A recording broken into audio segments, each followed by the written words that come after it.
Yes, thank you. Recording right now. Good, we're just setting up.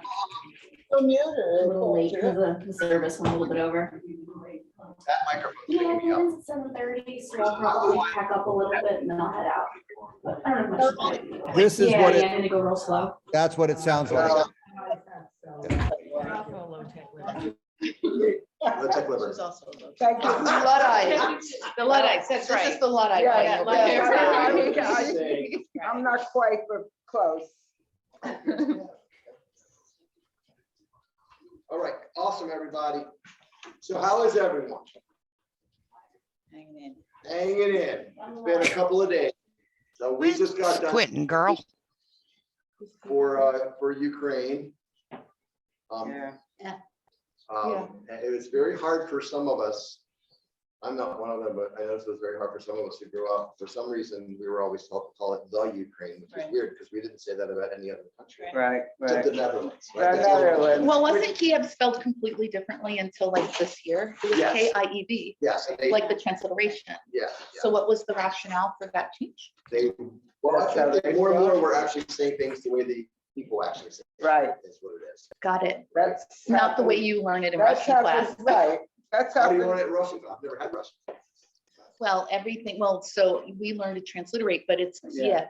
So it's Kiev. So it's, But they pronounce it one syllable just about now. Yeah, key. yeah. Learned it two Yeah. syllables. Yeah, right. More like well, KIV. Yeah, right, Yeah. yeah, KIV, yeah. And there were a lot of Ukrainians in KIV, Russia. I know when her, was there. KIV. Okay, and when we were. I I was was Sister there Holly. in the 90s and during Actually, middle changed grade. one So, thing, yeah. Oh, I know. That's a long time ago. Yeah, well, All I right, mean, great literature. I'll tell but- you No, about no, Lamangelo no. and Lamangelo, seriously. I was so happy to get to see that. As we're recording. Oh, We're in the right. same Yeah, class. I'm like, Oh, party that's time. right. Yeah, right, that's totally right. Yeah. Recording's off, I want that story. Okay. All right, everyone, look at this. We've got a full panoply of Bible seekers who just know what they're doing. And it's great to have you all here. I'm going to go ahead and spotlight my bad self while I'm doing Go on with your bad self. because it's better for the recording, actually. You just like sing song.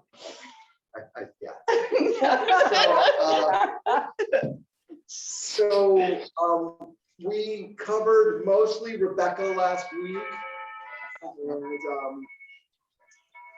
And we got started on the on outlining the class and our basic ideas of what we're doing and why.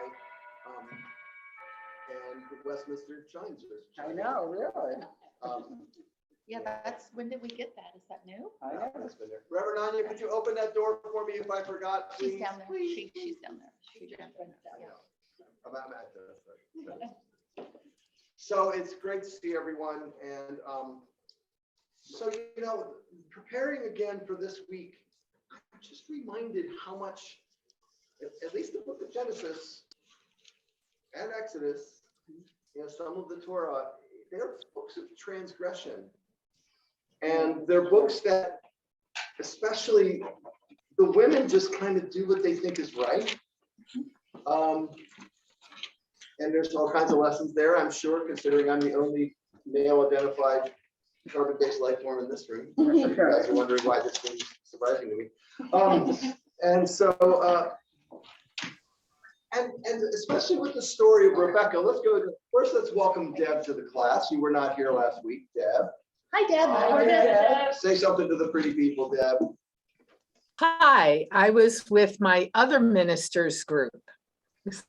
Oh, Yeah. yeah, they have a monthly class on Thursday, so. And that reminds me, because March 17th, I believe, is the next session of that class for you all. Is that correct, Deb Corbett? Is It's that right? it's once a month, and I knew I'd be missing a second one also of yours. So I'm bringing this up is because there's a special women's empowerment event that's hosted by an outdoor group that's going to be happening here. March 17th. So I want you all to think by next week, by Reverend Anya, if you all would like to attend that instead of class then.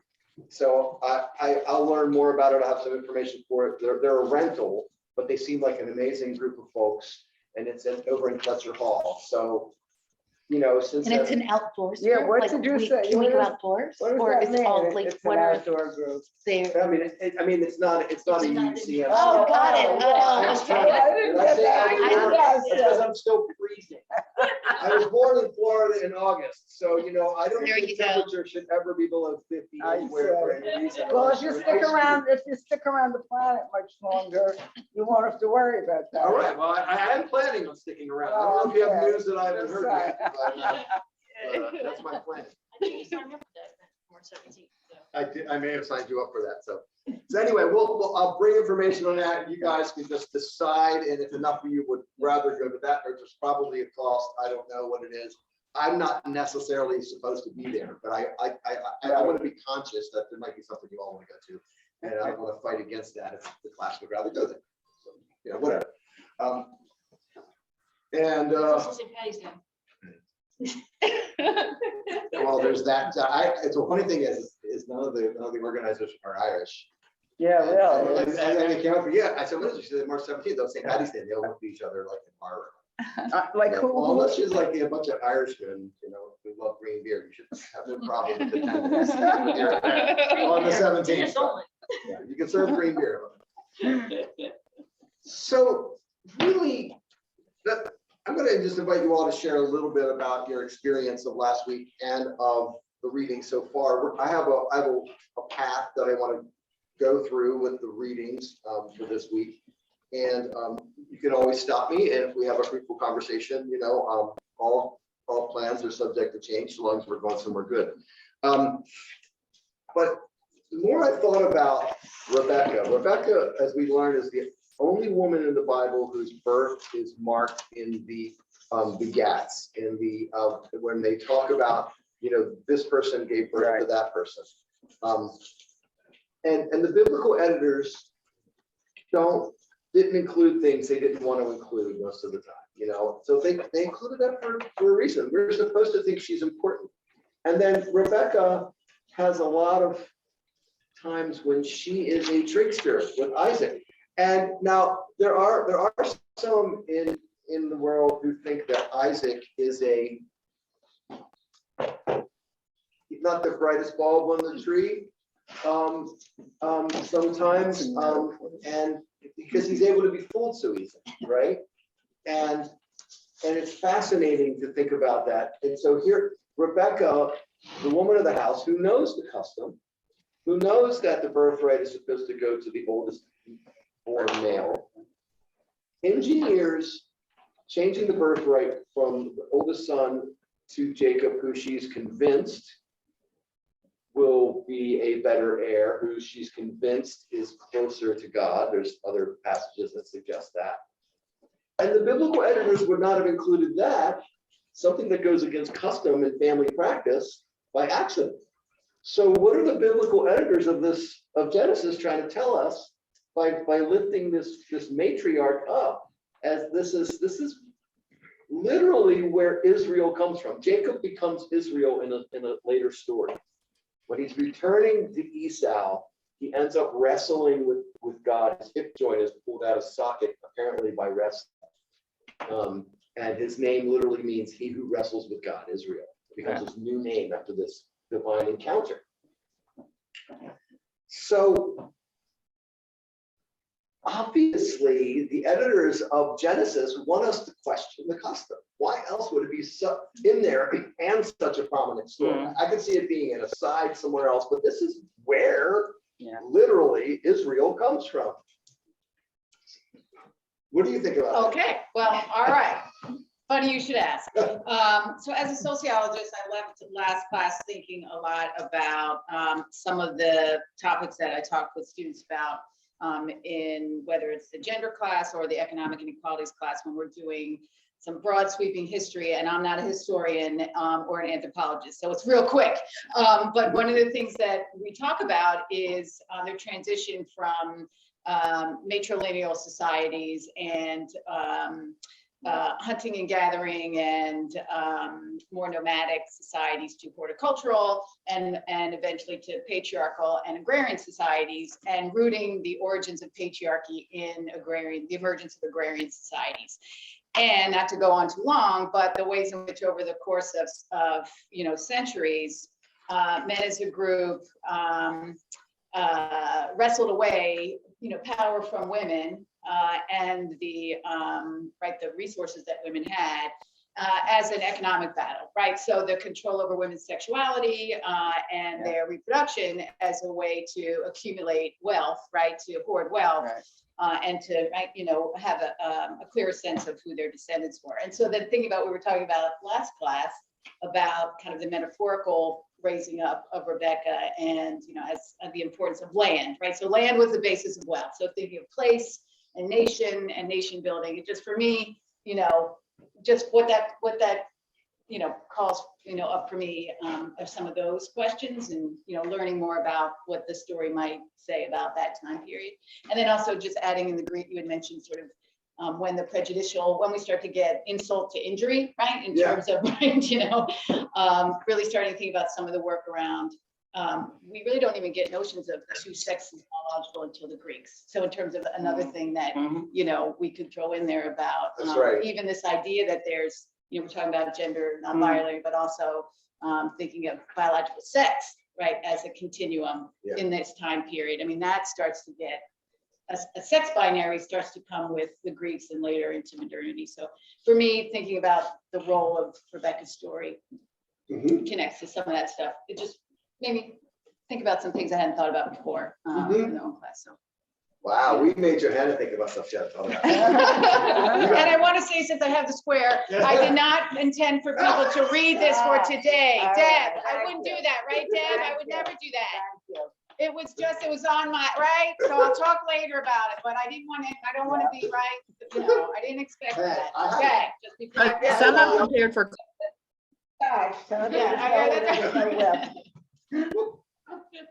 I had a professor in seminary who was fond of assigning between 450 and 750 pages of reading a week. Seriously? And we had a speed reader among us who actually, he used to be a cab driver and he was in seminary. He's an interesting story in and of himself. And he approached her. He said, I read every one of those pages. I don't know what I'm supposed to make out of all this. Yeah, well. And he actually talked her into not assigning so much reading. He's like, they're not reading it. Well, She would give us like a couple of questions she wanted us to write about, and that would form our class. So we would find out where those questions came from in the text, and we make sure we knew that part of the text. But I may not get to the 575th page that week. Just saying, confessional time. And so we're not trying to do that. Okay. But we'll supplemental. So supplemental, but I think there's going to be some good stuff that we can refer to. The other thing that I think is going to be important for us to look at this week about concerning Rebekah is how do women have power in a culture that seems to deny them power, that seems to wants them to be powerless, and Rebekah does that nimbly here. And more so than many of the other matriarchs in this whole series of stories. And so what are we to make of her? I mean, it's the mother of Israel. So we're supposed to make a lot of her because as you'll find out, it is through the mother that one is Jewish. Right. And so that becomes important too. So here's this patriarchal society, nowhere near as patriarchal as some. But still, the land and the inheritance goes down through the males, and it's only the males who can be judges and priests. Yet women seem to have a lot of power. So what does all that mean? Is this just acknowledging the reality? Is it an opening to maybe we should reorder our society? That might be a little radical, but it's important to keep these things in mind. And I appreciate you bringing up the Greek notion, because with Greeks, at least in Western, I don't know enough about ancient Chinese writings and such, but you had the first radical dualism in modern human thought. And they really want to separate everything, heaven and hell, male and female, and they really begin the separation of the human family. What was that? I'm sorry, Reverend Scott. What was the Greek dualism, the radical dualism? Thank you. And so, one of the things that I always try and remind folks of is when we speak about logic, there's not just one logic. There are many logics that are built upon different frameworks and worldviews. And the Greek logical framework, which is the foundation of a lot of Christian theology, traditional Christian theology, is based on that radical dualism. So when they try to prove that if there's a God, there must be a devil, that there's a heaven, there must be a hell, it's really Greek thought. It's not Jewish thought at all. I mean, because Judaism doesn't really speak about a hell until it encounters Jewish culture. And then it's really nebulous, whatever it is, this land of Sheol where the souls will wander. But you don't hear anything in these texts of the prophets or the matriarchs and patriarchs or the kings and chronicles of speaking of hell. They actually don't talk about heaven much either. Right. No, It's a very embodied Yeah. this world religion. And it's only when we get to the Greeks that we get that radical dualism. And so remember, it's a difficult thing in the world that seems to reject reason and logic, but there's more than one logic. Yeah. And that's important. And most of the logic that we've been taught is based almost exclusively on Greeks.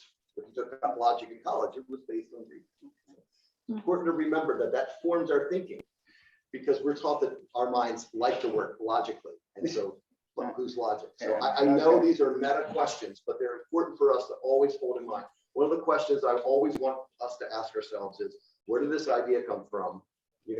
Is this idea serve us well? What was the real agenda of these ideas? What is it based on? So that's all the questions that we're always asking in one way or another. That was a whole lot. All right, so now it's only 7:23. I thought it was like way late, so sorry about that. That wasn't as long of an aside as I feared. Any observations, questions, or anything else that folks want to lift up? Yeah. Yes. First I got Helen, and the other, was that Mary, or is that Mary, yeah, it's Mary. I don't see any redeeming qualities to the way these women are presented. I see the patriarchy coming through loud and clear. I see the sexist using women's bodies for propagating their faith or their belief or their patriarchy. Women are nothing but animals to be used sexually. And what really bothered me, and I'm in conflict tonight, a big conflict from the vigil to this. The vigil was talking about the love of God to get peace in Ukraine. And if I burst out crying, please excuse me. But, and we were made in the image and like, I don't want to be made in the image and likeness of this God. There you go. Amen. This God stinks. What he did to in Numbers. Yeah. This woman, she's there on her wedding day in front of the temple, getting married to and I mean, God said nothing about Moses marrying what is it, a minimum. I can't even think, I can't talk. But then, who was it, Phineas? The zealot? Yep. In our reading, they were talking about where they were both the husband, on the bride and groom were killed. But if you take the Hebrew Bible, which I got from another source, he was stabbed, but she had the lance put right through her belly. That's a sign and an indication, and the Hebrew word was for cavity. That's a sign and an indication you're not going to propagate. It's a sexual thing. It's also one of the cruelest ways to kill somebody. And then the genocide after that. This is bothering me no end, because if this is the type of God, I don't want to be making that image. There you go. Okay. Well, may it be so. I hear you, Bye. and thank you for making sure that you share that honestly. I appreciate it. I think there's a whole lot of problems with a lot of these old stories. I think part of what some of the Torah is trying to do is explain things that had already happened, and sometimes it doesn't do it very well. Certainly with the story of what happens in Shechem, and one way that. So there's an angle of theology called process theology, and process theology basically says this: throughout time, God is learning how to be God, and in the early part of the Bible, God does not know how to be God very well. Whether it's the brutality, or whether it is the destroying the world, with Noah's Ark floating about, or whether it is things like the genocide at Shechem, or even if you think about why does God leave Adam and Eve alone in the Garden of Eden? Like if you had children and you said, Right. I'm leaving, Don't touch Don't this. touch that thing over Right. there. I mean, God doesn't know how to be God yet. So, I mean, that process theology is trying to explain why the God in the early part of the Hebrew Bible, just doesn't seem very admirable. And hopefully we don't want to be much like that God. So I completely understand and agree with But Reverend Scott, doesn't that contradict the concept God is all-knowing? Well, of course it does. Well, I don't think we've ever made that claim. I think that's a claim that's made by certain religious systems. But process theology does not suggest that God is omniscient, all-knowing and all-powerful. That God has limits. In fact, there's a Jewish midrash that talks about how imperfect God is. Because obviously God makes some mistakes, and so how can the one who knows everything make mistakes? Wow. Well, they can't, right? So Doesn't that go back to what we said last week? That God is the invention of the society? The society is the one that's learning? And so their God learns along with it? yeah. I mean, human beings create the notions of divinity that they end up turning into institutions. I mean, I think that's fair to say. No matter what mystical reality may be beyond or towards anything we may be pointing to when we talk about the divine, there's still human inventions. Yeah. So I urge you to write about this, Mary. I want to move the class forward a bit, if it's okay. Helen has. Yeah, I one comment. wanted to And Helen has comment. what's there. So first of all, I guess I mean, I haven't really read the Bible. I read, like the extent of my Bible knowledge, the basic story from Jesus Christ Superstar and from the Little Golden Bible, And the Ten Commandments. whatever. I mean, I'm well read. I'm an English major and whatnot, but I really haven't done this. So a couple of things came to mind. I'm not in the same place. So I'm going back to Exodus, first of all. And there were passages in her book about the midwives. Yeah, And we're going to them today. specifically, she says the midwives disobeyed the Pharaoh because they were moral, i.e. they feared God.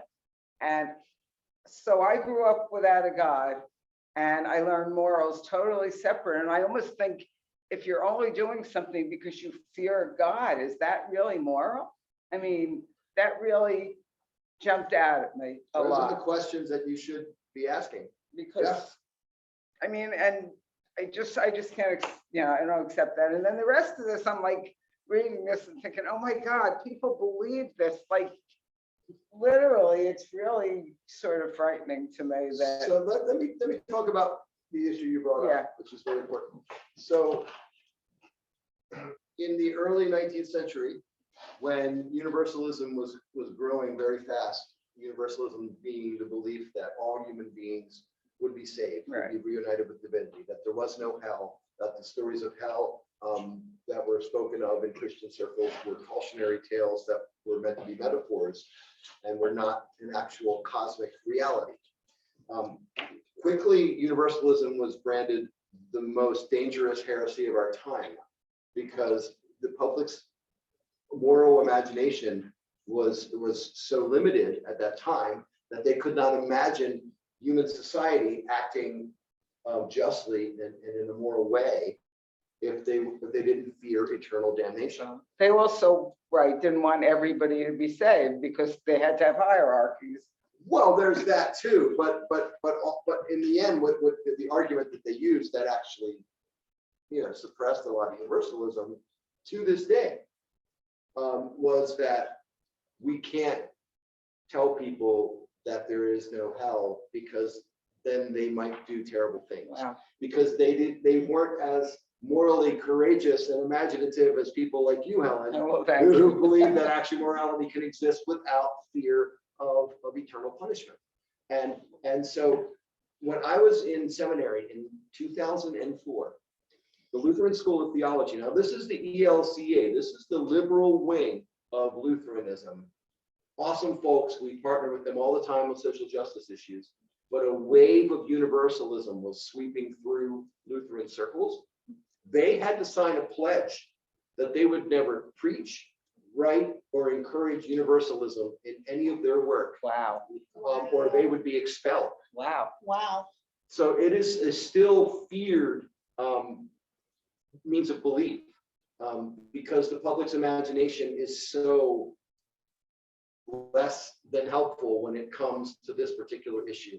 And it's interesting because now it's going to be interesting to see how this plays out over time because people are less religious than they used to be, and even in this country. And there's a lot of people who aren't Christian, but are other world religions that may not have any notion of hell or eternal damnation. And so, this is that problem that we're going to keep running up against, that there's an exclusivist strain through a lot of mainstream Christianity, that there's only one right way to do things, that there's only one path to being saved, to being whole, being righteous. There's only one way to be a good person, whether it's morally or religiously, or even as a citizen, they'll suggest. So this is what we're pushing back against. And we are seen, especially universalism, we are seen as a danger to the American religious landscape by the right wing. We are seen as one of the most, universalism specifically is considered the most dangerous still religious idea ever invented. Wow. So that's yeah. So with all that background, let's go back to the text because this is what I always expect.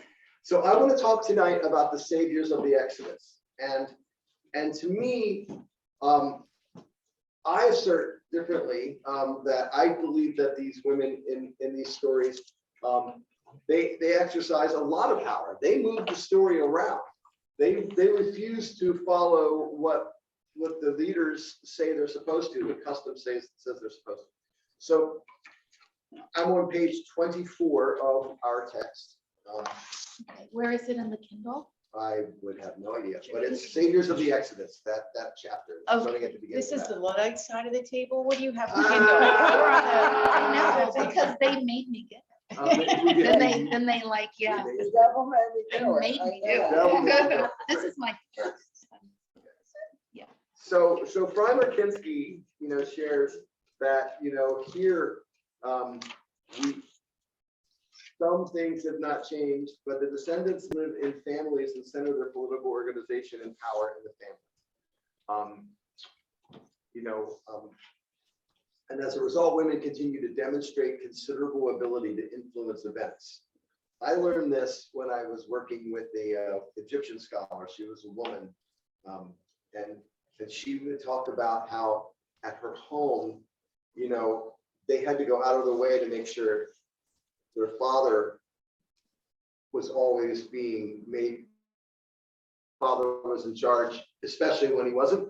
Right. Right, okay.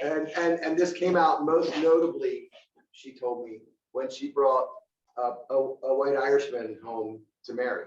Whoops. And Oy so vey. she brings him to their home in a small town in Egypt to meet the father. And he's like, no way, no way, no way. And he leaves. And then the women of the house spend some time with her fiance. And then they say, you guys go away for a couple of days. And they come back. And of course, the father has found a reason to think that it's going to be okay. But it was all because of the women of the household telling, basically saying, she's going to marry him. Yeah, they love, yeah. What are you going to, so So these stories are about that despite the patriarchy and all of the suppression and repression around them, they're finding a way to have power. So we're just going to read through a little bit of this from page 24 of Saviors of the Exodus. And this is from the very beginning, the first chapter of Exodus. The Pharaoh says to the Hebrew midwives, when you birth the Hebrew women, you will look on the birthstones. If it is a boy, you shall kill it. If a girl, she shall live. And then here it says the midwives feared God. And that notion of fearing God, that fear is like an awe as well. It's not just terror. Okay.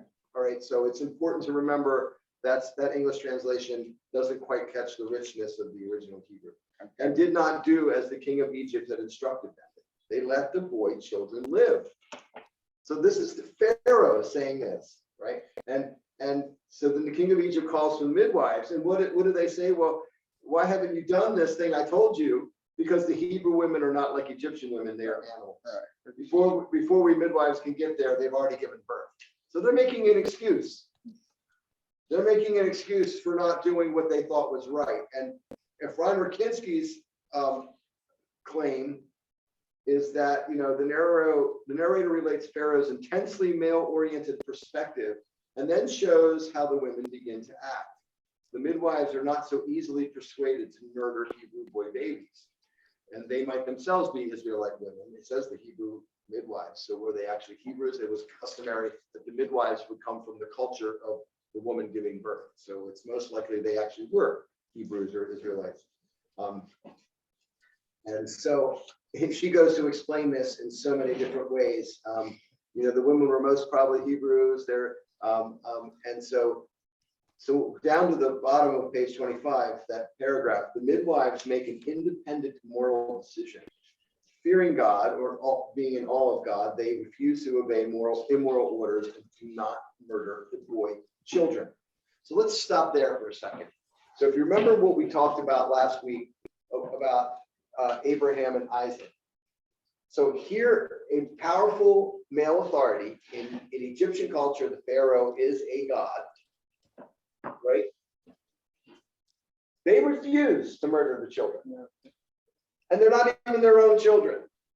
But Abraham, this is back to process theology. Maybe God hasn't learned how to be God. Maybe people haven't learned how to be good people yet. Or maybe Abraham was a little bit thick-headed. Abraham's told by God to murder his only son with Sarah, Isaac, and he's about to do it. Yeah. Think of the contrast between how the women respond to an order to kill and how Abraham responds to an order to kill. And in Abraham's case, it's his own son. Right. And he's the man with power. I just want us to think about that and keep that in our mind because we're going to come across this time and again in this story. All right, there's that bit there. So I love that how they say Reverend that. Scott, So, are we supposed to be, or are these stories supposed to be read as factual truth? Or are they supposed to be read as heroic tales? yes. Yeah. So, you know, Thanks. I'm not so inclined to say that this isn't factually true. So it's telling a story about something that's mythic, and they're more heroic tales, and they're telling us more about the people who write them and the culture they're written for, I would argue, than they are about what actually happened in history. They're trying to explain how this deliverer Moses actually survived this order to kill all the babies, right? And so they come up with this, and they make the women the hero of the story. You know, as she relates, there's a saying among in Judaism that if it weren't for the women, the Exodus never would have happened. So let's move on to the next page, page 26. This is Okay, but here's where I came in. I'm sorry to do this. Here's where I came in. Was the Pharaoh that stupid? Did he think the way to stop the growth of a nation was to kill the children? Why didn't he just castrate the men? Right. Right, and to kill the boys, not the ones who actually bear the Not even children. kill, just castrate the men. He'd still have workers. I can't answer that question. I don't know.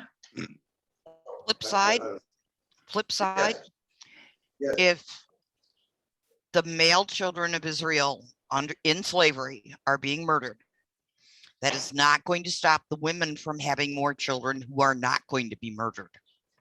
That's right. That's right, yeah. And if And you need still slaves, eliminate the bloodline, yeah, that's right. according That's right. to the Egyptian way of tracing bloodlines. Mhm. Right, right. But if the Hebrew men were castrated, they couldn't pass the sperm on. And the women would still be fertile to be impregnated by Egyptian men. We're not obviously all castrated because we have Hebrew, we have Moses being born. So we don't know all these. Let's just focus on the text, page 26. So here we've got 3 daughters here. We've got 3 daughters on page 26. A man from the house of Levi. Levi is of the one of the children of Israel and Leah. And Levi's descendants were supposed to be the priests. So that's why Moses has to come from the house of Levi. A man from the house of Levi went and took a daughter of Levi. The woman became pregnant and gave birth to a son. She saw that he was good and hid him 3 months. And she couldn't hide him anymore and took an ark of reeds and tarred it with pitch and tar. She put the boy in it and placed it in the reeds at the banks of the Nile. His sister stood by a distance to see what would happen. And the daughter of Pharaoh came down to bathe in the Nile. And her maids were walking by the side of the Nile. She saw the ark and sent forth her arm and took it. And she took it and saw the boy crying and had pity on it. And she knows this is one of the boys of the Hebrews. And so Frymer-Kinski's explanation of this, I think, is, we can't know about the realities of ancient times. So all we have is the text and what we know about Hebrew culture and some of the meaning of some of the words. So what Frymer-Kinski says is Pharaoh has a problem. Just as he took no heed of daughters, daughters take no heed of him. So immediately 2 daughters defy Pharaoh's command and act to preserve the life of a boy child, a Hebrew boy child. The daughter of Levi gives birth to a son. And so we see all this. As long as Israelite women are still alive, as was shared, they will continue to give birth to children, and sons will continue to be born. And like the midwives before her, the daughter of Levi will not kill at Pharaoh's command. And so, and interestingly, Frymer-Kinski shares that it's some of the same language that's used in Noah's Ark. It's the only 2 times this word is used in the Bible, for Noah's Ark and for the ark that contains Moses. And so this happens a lot in the Bible. There's always echoes and parallels of stories. And that's common, especially in ancient literature. And just as miracles are. Whenever you're supposed to be telling a story about someone that's supposed to be powerful or divinely touched, they have to do miracles. Otherwise, the audience, at least in that age, would not believe they were truly divinely touched. It's part of what's considered the archetype of the genre of biblical literature. And so, so many people subvert Pharaoh's order. We don't know why Pharaoh's incompetent, especially in his own house, but, we can guess, and so, what she said, she has pity. And so let's just finish this at the bottom of page 27, conspiracy of women, as Frymer-Kinski puts it, Exodus 2:7-10. And his sister said to the daughter of Pharaoh, this means Moses' sister, should I go and call a nursemaid from the Hebrews for you? And she will nurse the child. Isn't that convenient? So Moses' actual mother gets to be the one who weans it. Yeah. So, this is, again, Mary, I doubt this is how it really happened. Right. But it's meant to show the cunning and the skill of these women who are otherwise powerless, yet what do? They engineer safety for their child and allow it to be weaned by its own mother. And then know that it's going to grow up in Pharaoh's household afterwards and have some kind of higher position in the world. This is not insignificant for what most women probably were able to accomplish in this world with these strictures of patriarchy that are just the hallmarks of the civilization in which they were born. And of course, Moses' name is, you know, he who draws out. So Moses is the one drawn out on the water. We know because we know Moses' story, he's going to draw the Israeli people out of Egypt when the time comes. Do you have any further knowledge on how Pharaoh's daughter explained the baby to her father? I mean, she definitely wasn't pregnant because. Man, I mean, you know, it's a big empire to run. I think it was not uncommon for, you know, the handmaids and for many folks around the court to have children that, you know, were there, and, you know, everyone else is going to do exactly what Pharaoh's daughter says, unless the Pharaoh himself comes and says, don't do that. But she's not claiming, but she wasn't claiming it was her child. She was saying, she had to say it was adopted. Right. Okay, because I didn't read anywhere where she's telling her father it's adopted. She does. But I can't see a Pharaoh with that kind of keeping power in the family, allowing his daughter to get pregnant. Well, there you go. Yeah. So yeah, obviously, you know, the eyes of the Pharaoh are elsewhere. So, all right. So here we go. I'm a little further down to page 28. You know, these are daughters, women, the very ones overlooked by both Pharaoh and the tradition that remembered the names of only the men who came to Egypt, right? The tradition itself, the Israelite only remembers the names of the men who come to Egypt. 3 subversive daughters have foiled the plans of men and shaped the destiny of the world, claims Rebekah. That's in this story. But Moses must first grow up and he must become a savior. And so he gets nursed by his very mother and he meets his future wife. And then we have this weird episode with Moses' wife, Zipporah. And this brings up a whole host of things related to blood and circumcision. And we'll have an aside about that in a minute, but let's read the stories. But once again, Moses gets saved by a woman. And this is the top of page 29, Act 3, the wife. On the way to the night lodging, God confronted Moshe and sought to kill him. Now, Moses before this had killed a cruel slave master, and there's a whole lot about blood guilt for any kind of murder, but it's not explained why God seeks to kill him. And Farmer Kinsky speaks about it, that the pronoun reference for the word him could also refer to the son. So she seems to think that this is a remarkably unclear passage. But the overall story has enough of fantasticalness to wrestle with nonetheless. Zipporah takes a flint and cuts off her son's foreskin. So obviously this is a son who hasn't been circumcised yet. And then she touches the foreskin to his feet. And again, Farmer Kinsky says this pronoun reference, is it clear? Is it the son's feet? Is it Moses' feet? Is it God's feet? You know, God is really manifest and walking around a lot in this part of the Bible, which doesn't happen much once you get out of the Torah. You know, God does send angels or just, you know, waves the wand the further you get into the Bible. But in this part of the Bible, you know, God's walking around and, you know. So she said, for you are a bridegroom in blood to me. And then God let him be. And she said again, a bridegroom in can you say it? A bridegroom in blood. In this bizarre and incomprehensible episode, this much is certain, says Farmer Kinsky. God attacks in a lethal way, and the child has not yet been circumcised. And so suddenly God apparently attacks and seeks to kill, and the narrator leaves this ambiguous.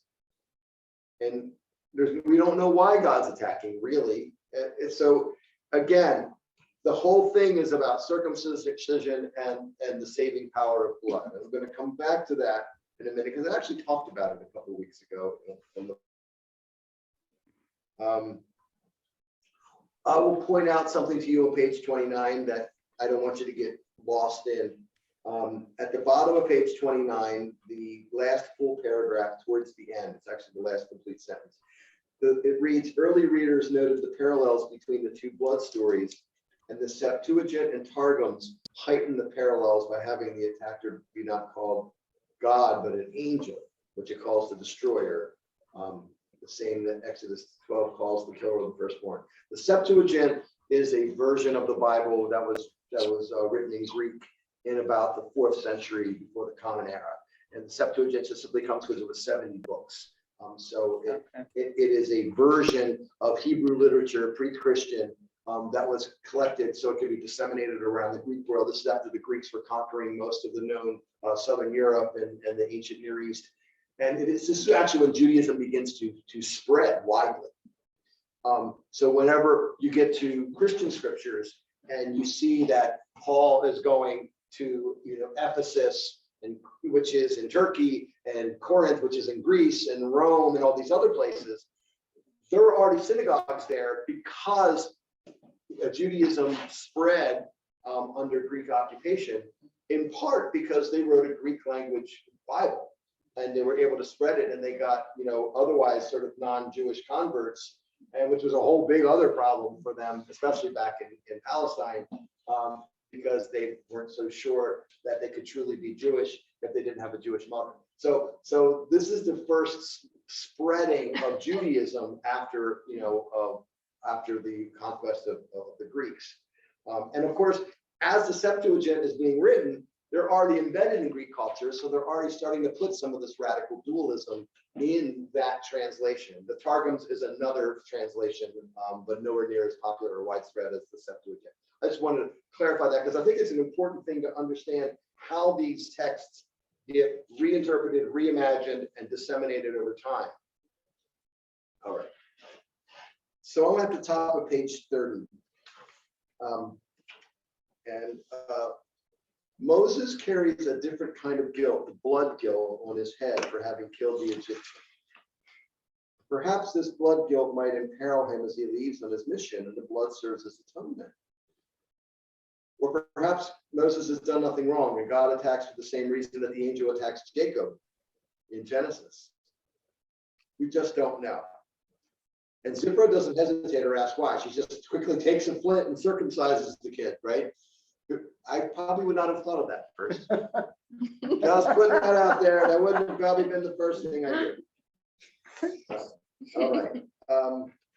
And there's a whole discourse in here that she does about, the bridegroom perhaps being the father-in-law, because the father-in-law was the one who was supposed to circumcise and all this stuff. We don't need to get into it. But what I like, she shares with us on page 31 how much the story abounds in wordplay. And Judaism loves words. It loves to use words that sound like the thing but isn't quite the thing to give you another shade of meaning. Hebrew really loves to do this. And she goes on in here that she shares that the Hatan is saved by circumcising. The Hatan is the blood guilt, which in Arabic is Khatana, which means son-in-law. So she's showing how all these words, would have other echoes for ancient people's reading and hearing this story. Just like in the first book of Genesis, if you remember that image, when the face of the Lord hovers over the deep, the word for the deep in Hebrew is Tehom, and it is etymologically related to Tiamat, the deity, the goddess from the neighboring country that supposedly Yahweh was conquering. So they deliberately used, instead of saying the sea, or they say the deep, which implies the sea, by using a word like Tehom, in which is supposed to set off these echoes that, yes, our God has conquered the God of the peoples next door. I know this sounds a little complicated, but it's the beauty of spending time with Hebrew, which I have very little, but I got just enough to be dangerous. All right, and I'm going to, and here, the other interesting thing here is she shares that Moses seems unable to act. Again, it's the wife who has to save. He's either under attack, death. On the bottom of page 31, that last full paragraph. He needs another savior, and another woman steps up. So let's go to the end of this. She talks a lot about the other women deities in the region. That's really interesting stuff. But here, on page 32. I'm going to read some of this at length. This is there's a break there, and I'm starting at that last paragraph that starts. The stories of the great women of the Exodus show the true meaning of the Midrashic proverb. Because of the righteous women of that generation, Israel was redeemed from Egypt. Now, the story we're always told is Moses leads everybody out. But as we see, Moses would be dead if it wasn't for all these women conspiring to keep him alive, to do this mission. And so what are we supposed to ask about the editors of the Bible's stance on the patriarchy of their own time? I don't know that you can make any conclusions, but why would all of the heroes keeping Moses and others alive be women? I think there's something there, and maybe I'm being an optimist because I'm that way. I will own that. These women, she writes, were proactive and assertive even while the men were passive, reactive, or absent. They continued to function strongly and decisively even in conditions of dire oppression, and they stood up to overwhelming power. Political power, paternal power, even divine power, all failed to deter these women.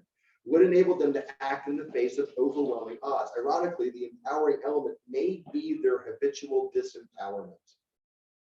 Women have usually, if not always, been in subordinate positions, subservient to, and sometimes even subjugated by the men in their lives. As a result, external oppression did not change their lives in fundamental ways. Certainly, oppression intensified their suffering, but it did not turn their experience of reality upside down, because women have rarely had autonomy. Negotiating with authority has been their normal mode of existence. And women are used to ignoring outside events and regulations, used to maneuvering through the system to follow personal imperatives, helping their husbands, protecting their children, being loyal to their God. And when people who are used to authority are denied it, they may collapse, but those who have never had it know how to react.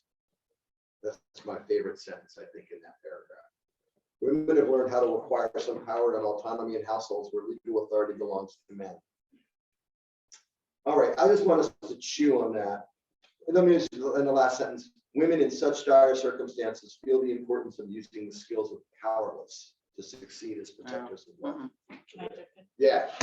So some of the things that come to mind are questions about, what is power, and thinking about the difference between different types of power. So economic power, social power, we talk about honor, status, political power. You said legal, right? Mhm. Legal authority, authority that's legitimate, right? And so just thinking about the question that seems, one of the questions that seems to be on the floor, like do the women in these stories have power or not? Like, so is it either or do they have different types of power at different times? And or is it resistance to power? And is it fair to say that these are stories of heroes, right? And the last passage there, I mean, there's a pretty famous concept that I know we may know in this room already, but weapons of the week, thinking about weapons of the week. So the extent to which we can study how groups of people who don't have power subvert power and using various tactics, that are emblematic of their subordination, but these are various acts of resistance. So how can we hold together that folks can be without power, subjugated people, but are acting in ways with some kind of agency in particular moments, right? That reaffirms their humanity, and then also to just throw in some other things around.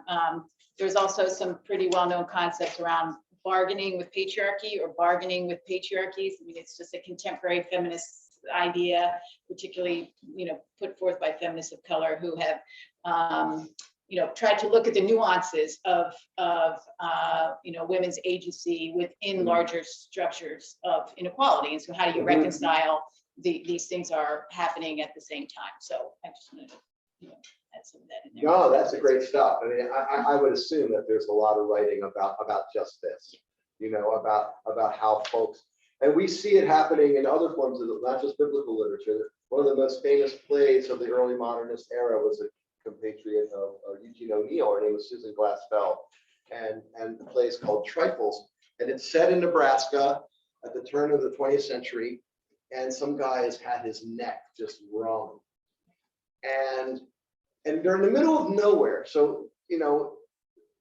there aren't many possible suspects. And the county attorney is a sort of thinks of himself as a man's man. And his ego is rather fragile.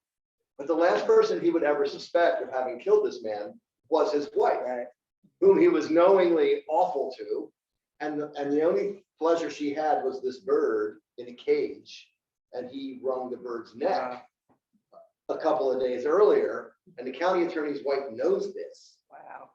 And so there's this notion that a lot of times the men in power don't even regard the women around them as having any potential, which is how sometimes they're able to exercise whatever power they can find and utilize. And so this is not just something that happens in biblical literature. So I just want to be sure we know that. And I'm sure there's lots of other stories that we've read and seen.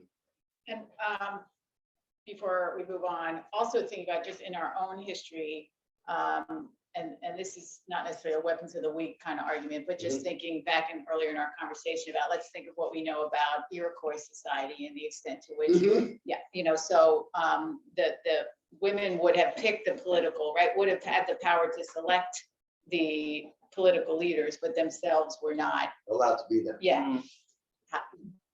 Right. Anyway, just wow.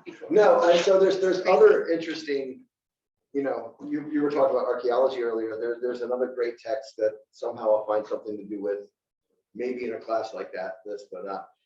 It's called The Dawn of Everything. And what it's doing is it's bringing the latest archaeological evidence to show that our understanding of human cultural evolution isn't what we were taught. So like, for instance, it doesn't seem that agricultural necessarily brought patriarchy, that patriarchy and the rise of kings was happening in some places and sometimes right next to it. They were rejecting it. And in fact, it looks like a lot of human societies, they define themselves oppositionally.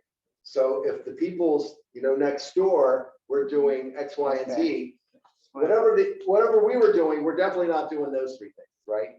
And what they're finding is in some more ancient cultures, interestingly, some of these big city sites that they've located from like 7,000-8,000 years ago are in, of all places, Ukraine, and that part of the world. And they seem to have had cities with 30,000 population or more that have no evidence of kings or rulers. We don't know much about gender roles because there's, that doesn't survive with the pottery and everything, but there does seem to be a way that they organize themselves without traditional authority, without traditional hierarchy. And they not only were agricultural, they were also hunter-gatherer, they were also fishers, so because we know that from all the diversity of foods that we've found there. And they didn't do just one thing. They did agriculture for just this, they did hunting for that. And in other words, the history of human culture is much more complex than we've been taught. And we're still uncovering it. And I think there's some of that here. And in fact, you can read in the biblical record in the book of Samuel, when Israel itself appoints its first king. Before that, Israel is led by judges. And there comes a time, and there's a beautiful piece there where there's a whole thing where Samuel's like, this is what the king will do. He'll charge you taxes. He'll take your daughters. He'll conscript your sons into the army. All this stuff. Yes, we want a king. Because they were tired of getting run over, and they thought, having kings would be better militarily, as it goes in the book of Samuel. So we see them getting their first kingship, even though they have judges, but it was sort of known that there were also councils that took care of, day-to-day issues. So it's very complex. Human culture history is not as simple as what we were taught. Moving on. Hold on.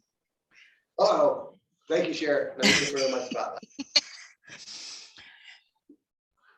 We have one of the pillars of Judaism repeatedly saved by the women in his life. Is this not part and parcel of the order to take care of the weak, the widows, the the orphans, and displaying the fact that even when disadvantaged, women can have power.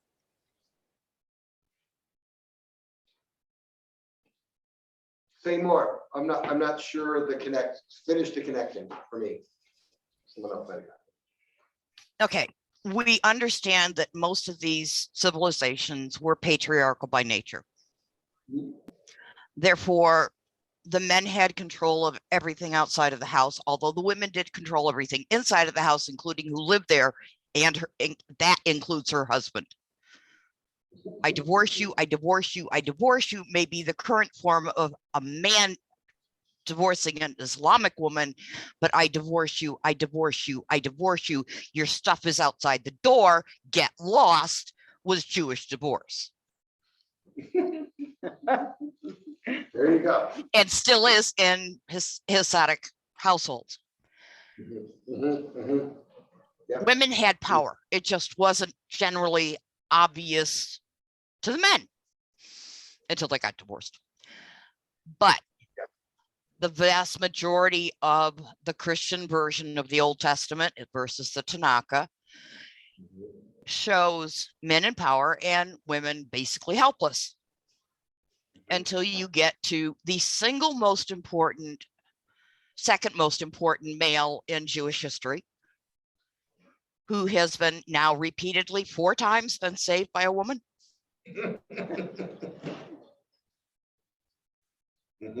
Which displays the power women had.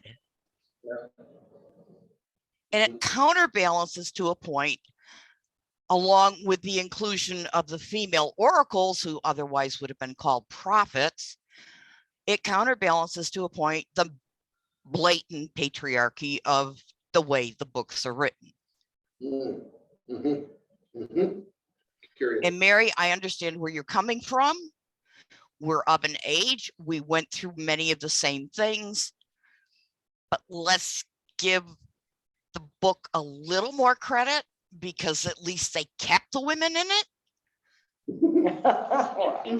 as opposed to removing them completely, which they could have done.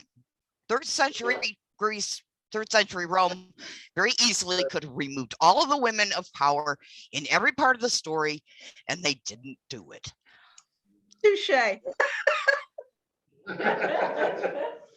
Wow, you're on a roll, Foxy.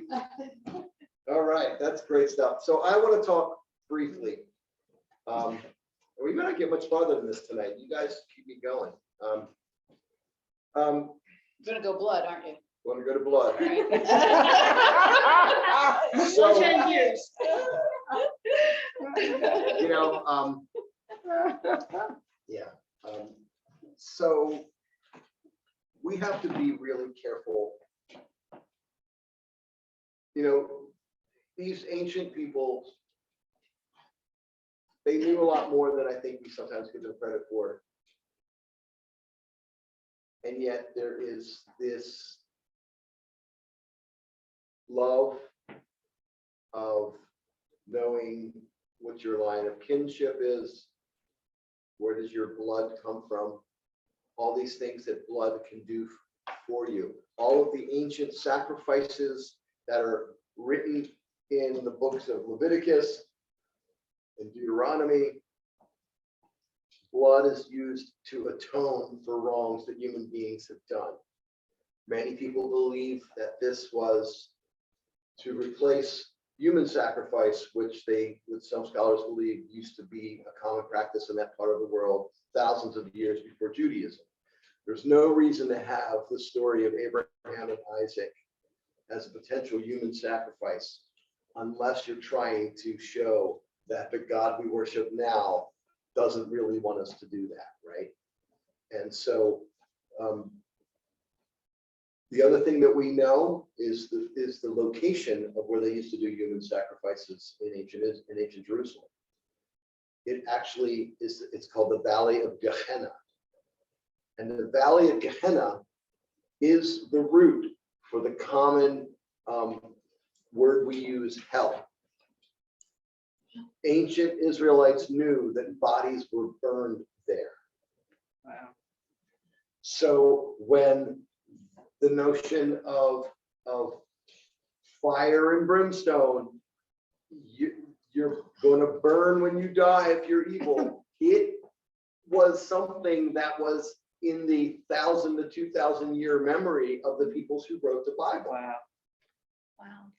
So the Temple Mount, if you've ever been to Jerusalem, if you've ever seen it, the Temple Mount seems to have always been a sacred site, you know, pre-Jewish Yeah. temple, Yeah. you know, and down in Gehenna, that's where human sacrifices or the bodies were burned after the human sacrifice. And in the hills, you know, to the west of there is where, you know, the bodies of the powerful were always buried. That's where Jesus gets buried. That's where others in these places have had this stuff for a very long time. And you can't tell the story in text like this pretending none of this ever happened, because especially for the original people for whom it was written, they would want to know, where is that? How do we account for that? Yeah. You know, why do we do bird sacrifice and ram sacrifice instead of human sacrifice, like my great-grandfather told me we used to do, right? Well, here's why. And they're giving you a reason why with the story of Abraham and Isaac. And then, of course, then the blood. And there's some other tales that I don't think they're biblical. I think they're extra biblical that talk about how powerful the blood of the circumcised foreskin is as well. So the Zipporah story is another piece. So all that being said, blood theology is the foundation of so much destruction in human history. So if you think about only certain people from certain bloodlines could be given power. Think about only certain people with certain blood are of certain races. Right? The notion of basing so much on blood is problematic to the nth degree, and we should avoid that. And that's complicated because we all have families, and we want to own who our ancestors are and who will succeed us. And that's okay. The races use came Yes. much later, didn't it? The one drop of blood and all that kind of crazy. So thing, yes, yeah. so the laws, like which was passed in Virginia first in the early 20th century, that one drop of Negro blood meant you were not white. I mean, I just thought the whole. That was a the law whole in the race Commonwealth of yeah. Virginia until like the mid-60s. For the record, it's not that long ago. I was alive. Yeah, race is a later concept, but still this notion that there's Bloodline. so there was a lot of talk in the eugenics movement in the early 20th century that talked about human beings like racehorses. And none other than Donald Trump Jr. spoke about this in 2016 while his knucklehead father was running for president. And he actually used lines right out of the eugenics arguments from the early 20th century. He's like, some people are like, thoroughbred racehorses. They're just more equipped to handle power and money. Oh my God. And others aren't. And of course, then he said, and of course, we're the thoroughbreds, If you're the thoroughbreds, God help us all. But so, His grandfather was KKK, so. it's just so. Anyway, so I want to remind you that that's not our theology, and it's complicated, and it's still with us, and that's why I responded so strongly to going to church with my parents and all those songs about blood. Wow. I mean, I joked about it with Anya. I said I felt like the preacher was going to come out on a surfboard and be surfing on blood. It was just like Wow. enough. I mean, so anyway, all right. Let's turn to page 34. We don't have a whole lot of time left because I keep having important asides, and you guys do too. So this is a story I had forgotten. This is the story of Rahab. And the heroine harlot, which probably speaks to the name of the book that Johanna pulled this thing from, Helpmates, Harlots, and Heroes. You know, prostitution is not really seen as a bad thing for men to engage in, Right. as long as it's the women who are the prostitutes in the Bible. And some of the prostitutes are lifted up, and here's one of them. Sure. So I'm just going to read a little bit of her introduction, then we're going to read the text, and then we'll move on, and then we'll conclude for tonight. So Israel enters Canaan in families organized around their men. But the pattern set in the days of Egypt reasserts itself. The men who act for Israel are saved by women. Male generals, first Joshua and then Barak, lead the troops. Nevertheless, female saviors mark both the beginning and the end of the war with the Canaanites. And we're about to see part of that right now. And the women are not all even members of Israel proper. Rahab is a Canaanite and Yal a Kenite. But from their marginal position, they move center stage to initiate and terminate the conquest of Canaan. The story begins as the people of Israel, having wandered 40 years in the desert, are poised on the edge of the land. Years earlier, they were not ready to conquer it. Now they are strong and determined enough to do so. In the first story of the historical books, Joshua chapter 2, a Canaanite prostitute provides the answer to this question. And obviously, you'll see that this prostitute, Rahab, she believes in the same God, so that's her connection. Joshua ben Nun sent out from Shittim 2 men, spies. He said, "Go, see the land of Jericho." They went and came to the house of a prostitute whose name was Rahab, and they slept there. Interesting verb. I'll just leave that one alone. Joshua said to the king of Jericho, "Look, men have come this night from the Israelites to scout out the land." And the king of Jericho said to Rahab, saying thus, "Bring out the men who come to you, who have come to your house, for they have come to scout the land." And the woman took the 2 men and hid them. She said, "Yes, the men came to me, but I did not know where they were from. The gate was about to close at dark, and the men went out. I do not know where the men went. Chase after them quickly, for you may overtake them." But she lies to the authorities of her town. The king, she lies to the king of Jericho. Now, king, you know, sometimes the king's only ruling over 1,000 or so people in the Bible, right? You know, she had taken them up on her roof and hidden them in the flax that was spread out for her on the roof, and the men chased after them by way of crossing the Jordan. The gate was closed after the pursuers went out. And so her allegiance to God, Farmer Kinsky says, make her one of Israel's early saviors. And so I just want to keep pointing out that this book, in places, certainly not in total, is a book of transgression. It's a book that shows that the powerless actually can help shape the destiny of the world. And that's what we've seen, all the characters we've read about tonight. I was curious her argument, you know, that she said something in the introduction about, you know, Israel as woman. And so the extent to which, you know, the women get used in the text as, right, as metaphor for the tales of, you know, Israel as outsider, Israel as, you know, other, Israel as, you know,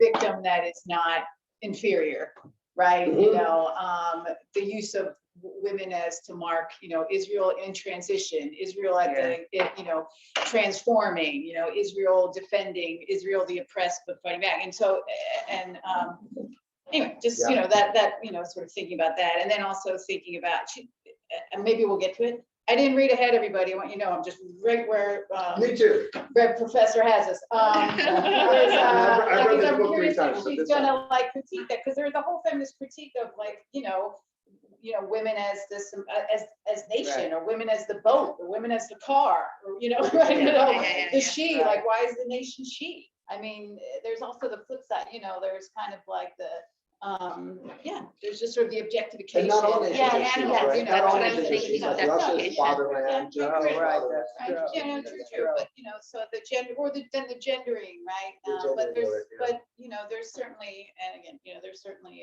Well, what would that I mean, critique be like? I'm What- just curious. how would you want her? How would you critique it? Yeah, I'm just curious about, you know, what that would say in terms of, you know, how the people might have valued, is it a valuing? It's a question, like, so is it a valuing of the feminine to actually exalt, right? The Mhm. nation in that way, but at the same time, right, have the actual women of the society be, right? It's sort of an Yes. interesting like paradox, Yeah, like, so yeah. you're using women as the symbol of the nation, but to say that like the nation can fight back and the nation's gonna Right. persevere and then we will survive, but the actual women of the society, right, have to use weapons of the weak. Yeah. I'm Yeah. right, Mary? Come on, Mary. Right? All right. I don't know. Yeah, I I mean, think seriously, that's I don't know. fascinating. I don't know. I just, that was the. So that that's what- reminds me of like mid-20th century. So if you think of like, I can't remember the film, I'm sorry, I can't remember, but it's like Marilyn Monroe, and there's like always all these men. Yeah. Now, in one way, she has power. The 7-year itch. Yep. That's the Uh, only one I've ever seen, no, but there were a no, lot it's of like- them it's like there. there's lots of dancing in it. There's lots of Okay, I dancing in don't it. know either. And or the movie where Sophia Loren is like traveling around Italy, and like these men just mob her. Yeah. Like, you know, like, wow, you know, like in ways that are, they're all like coming onto her at the same time.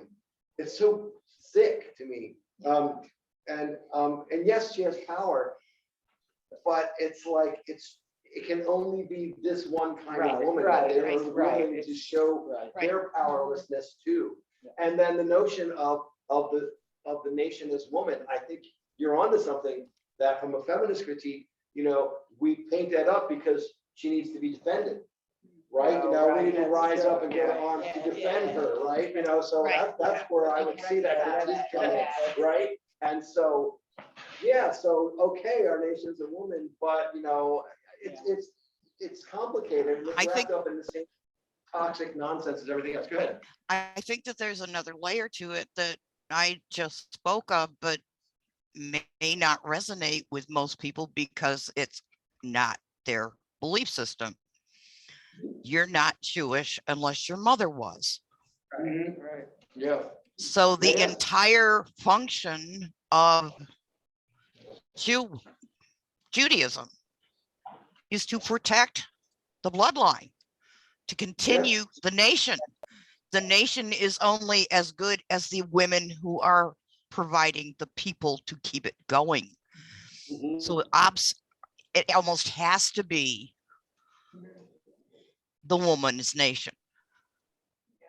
Mm. And you know, it's so built into the mindset that we still maintain it. Yeah, there you go. There's some truth there. Thank All you, right, sir. so I'm wondering what you all want to cover next week. We're a little bit behind, but not really. I mean, you know, we cover what we want to cover. 2 weeks from now, those who are in my Sisters in the Wilderness class, which I know includes Nicole and Debbie, and I think Cher was in there. Anyway, I encourage you to bring some of the learning from that class to our discussion of Hagar, okay? Because Hagar was central to Dolores Williams' text. And so that way you guys can bring that extra discussion. When do you want to cover this, this Helpmates, Harlots, and Heroes? And we don't necessarily have to, you know, cover it, but there were, I can tell you real quick, what I thought might be useful is, just for background, at least for me, I appreciated, there's a lot of overlap, you know, between Grammar Kinsey and this, but you know, what Bellis does bring to the discussion is a womanist perspective as well. So looking at the intersections of race, class, and gender. She is a professor at Howard. And so What page is that? what pages are? Yeah. So the woman is, yeah. So, and it's a section that is So I'll give It's you a all. subset, so- it's a subsection. Yeah, it's I'll take it's one a if you subsection, have sorry, it. yeah, you know. I really liked your definition of womanist. It made more sense to me than the earlier one. Oh, Do you have good. an extra Thanks. Yeah, yeah. printout? Yeah, I'll print some right now. Oh, I love one because, yeah. Foxy, All right. you may be interested in the book I was reading before this class was even announced. It's called The Womanist Midrash, an introduction to the woman of the Torah and the throne. It did sound interesting. I remember you mentioning it last week. I didn't know that, but I was thinking. And there's some really great pages that have just, you know, women's status in ancient Israel, you know, women before, during, and after the monarchy. And there was also a good passage around, you know, our imagining of the women themselves. So, you know, just raising up that these weren't white women, at least in our Yeah, racial and right, ethnic, right. you know, classification. Right. And so thinking about, if we're, you know, actually thinking about, you know, the imagery, you know, I know we're, you know, there's been the reimagining of Jesus, you know, Yeah. more historically Yes. correct, but Yeah. then there's a teeing up, like when we're thinking about these women, you know, let's think about them as, you know, in our parlance, women of color. Yeah. Mhm. And Okay. anyway, so I just thought that the class might appreciate skipping through some of that. No, I appreciate that. Sure, And so I thank think the next 2 weeks are going to be really fruitful for this, because especially 2 weeks from now, when we really talk about Hagar, almost the whole class, who's the slave woman of. Okay. And by the Sarah, way, yeah. the Hagar class, the class is online. So anyone who wants to watch That's it true. on It's Oh, YouTube really? can actually watch, there's a link where you talk about Hagar a lot. Yeah. And Oh, So there's you a- can there's a just find great- it on the website. Really? Do you- Okay. And Yeah, I Dion, remember Dion did a nice long, she does a nice long. Yes, piece on yes. Hagar in there. So Yeah. what I'm gonna try to do Let us is know. send the Yeah, link out. good. Remind me of that if I don't send it out with the class notes. I don't have any Okay. class notes this week. Thank you, Nicole. You're welcome. Yes, that'd be great. All right, perfect. So I have here we are. I have an odd question. Is there a I- reason we can't go a week longer if we are having productive discussions? Yeah. You know, we can do almost anything we want in this world. Not just the class, but in this entire world. I have us going through April 7th. I could probably squeeze in another class. I would probably prefer it be 2 weeks after that, because I really have to be at the finance team meeting the next week because it's budget Yeah. time that time of year. But we can talk about that when we get closer to it. I have Okay. no problem with continuing it. And I have no problem with you continuing it without me. So, you know, for some reason I can't come, you know, y'all are capable and qualified, you know, yeah. So this going well? Is this all right? I like it. Yeah. It's all right. Isn't it Nancy, great what to were you be in on for? site? Did I It miss that really place is. based Oh, on my the God. talking I was, outside? you, Yeah. not So, not and more than it's you growing should. with Wendy's. What's our reading? What's the homework? I gotta know what the homework Okay. is. What's our homework? Our homework's what is our- simple. Our homework's simple next week. We're going to be class 3. I'm just going to jump ahead. We're going to read fill-ins, which is Primer Kinsky pages 74 to 88. Okay. And then Outsider Women, which is farther deeper in the text, 283 to 296. This is in all, the class stuff is in everything that I've sent you so Yeah, far. okay. All right, Okay, so yeah. any of the messages, I include the whole class set Okay, up. good. All right. Awesome. And it's gonna be sort of various next week, you know, all over the place. And then class 4, you know, we're really gonna focus on Hagar. I've got Bathsheba in there. I may just push her to another week, just because Bye-bye, Hagar is so Bathsheba. rich. But I do want to get to hold a woman as voice. So there's that, you know, she sets this up in 4 basic, you know, women as victims, women as victors, women as virgins, and women as voices. Yeah. So. The Hagar that you want to concentrate on, that's not going to be on a week that Reverend Anya's having a class, is it? No, that's the week before Reverend Anya's next class. Yes. Okay. Because I hate being torn like this. I know, we did not set it up, so you had to make a choice between the 2 of us. We did not That's enjoy what I'm that. glad. So thank you all. This has been a great class. Tell your rowdy friends that need to come here. This is so Join us. interesting. I love it. Thank you for Thank you. everything. You know, no matter how confused or how pointed, you're welcome. It's Thank you for really- keeping my brain from going to mush. So I have to tell you I'm something responsible for that. Oh my God, who's gonna keep mine from going? Basically, it's the same thing. You've got a wife to take care of that. Yes, she has saved me from. All right, thank you guys. Bye-bye. Thank you.